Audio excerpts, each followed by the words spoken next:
All right, we are here with mayoral candidate Quinn Symonds. He showed up at tonight's council meeting, had some questions about, some comments about City Hall being related to McDonald's. Yeah. It kind of got your dander up a little bit, didn't it, Quinn? Yeah. Well, I don't understand the reference personally. I'm trying to get some context. Try to talk to a couple of the other council members, but Brent Trout was nice enough to tell me to watch it online rather than hear from the horse's mouth, which I was preferring to do, and that's what I told him. I said I'd rather hear from the horse's mouth than, just watch some pre-recorded stuff and not get the answers that I'm looking for. Well, I think here's what everybody in the community wants to know, Quinn. You're running against Eric Bookmeyer, maybe not the most popular guy in Mason City. Maybe he is, who knows? But what's your plan to beat the mayor this fall?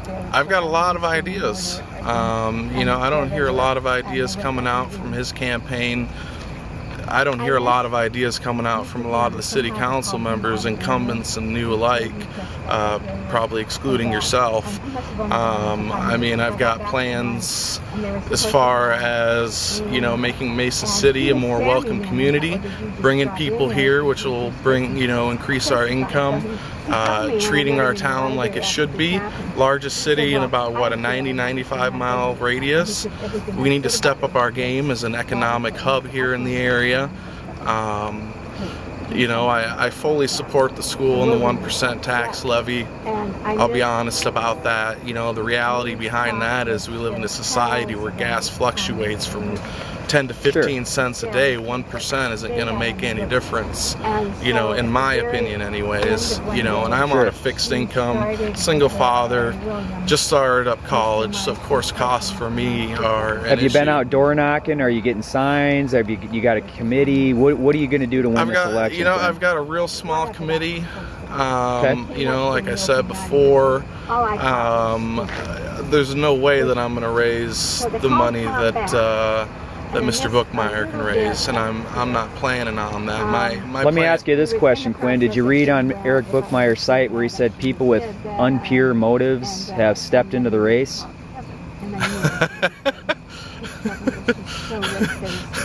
That's an interesting response question there.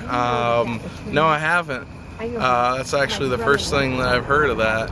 I surely hope that he's not talking about me. I promise to run a clean campaign. I haven't said a negative thing about the man or anybody else running for, council. I kind of take offense to that, and I think anybody else, including yourself, and anybody else who's got the intestinal fortitude to step in, should also feel insulted by that, because that's, I don't understand what he would mean by unpure, motives. If he's talking about me, I've got the least to gain of anybody. Mr. Bookmeyer also alluded to himself and the current council as common sense, and then anyone that was running against them as nonsense. What do you say to that? Ridiculous. That's absolutely ridiculous. He also said that we're on an economic rise. You mean weeds on Federal Avenue, up and down Federal Avenue? That's not well, that might help the lawn mowing businesses, but I think that's city run. But I haven't seen an economic rise. I know a lot of people that are looking for good jobs and they can't find them, so I'm curious as to where this economic rise is. Maybe it's city employees, maybe it's his pals out at Mercy. I don't see where this economic rise is coming from, because I'm just not seeing it. As far as I can tell, nothing's changed in the last 4 years. It's remained stagnant. We've got very few new businesses here in the area. We've got a lot of local businesses that are failing, and we have a council that's not doing anything to help the small businesses, as far as I can tell. They would counter that with Quinn with the micro enterprise program. Where do you stand on that? Honestly, I don't know enough information to have an opinion on that. I'll be honest. Okay. You know, Fair enough. you know, that's something that I'd have to look into. Fair enough. You know, I'm familiar with the Papa John Center and, you know, the incubation center out there, and, you know, what Well, they some do. would argue that might be enough right there, but the micro enterprise kicks dollars to businesses if they spend it in Mason City. Is that the like the roller rink? Is that one of the businesses that benefited from that in our Blue Zone committee? You might be where there referring to was- Tyler Anderson, who purchased candy bars and T-shirts Yeah, and and then our Blue resold Zone them. Yes. committee. Yeah, that. Now the blue that's- zones are separate, but that's a whole other. Yeah. What's your opinion on Well, this, I think Quinn? if you're spending money that the city's giving you, you should follow the city's code of ethics, if you will, with that blue zone. Right. Buy granola bars or Right. some trail mix, peanuts, something. Speaking of blue zones, Quinn, did you hear that Decorah, Iowa was the first city to dump the blue zones?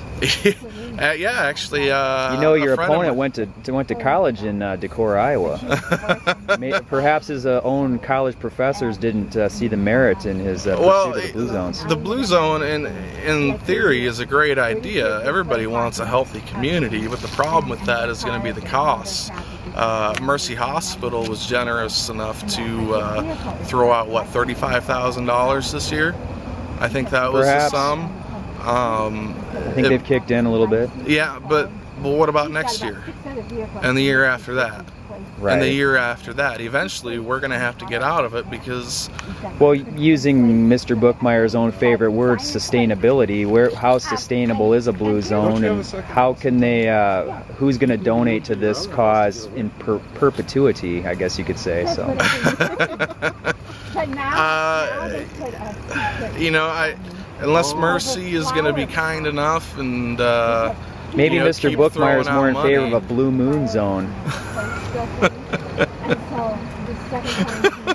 Hey Quinn, thanks No comments on that. Thanks for giving us a few minutes and best of luck on your campaign. I appreciate it.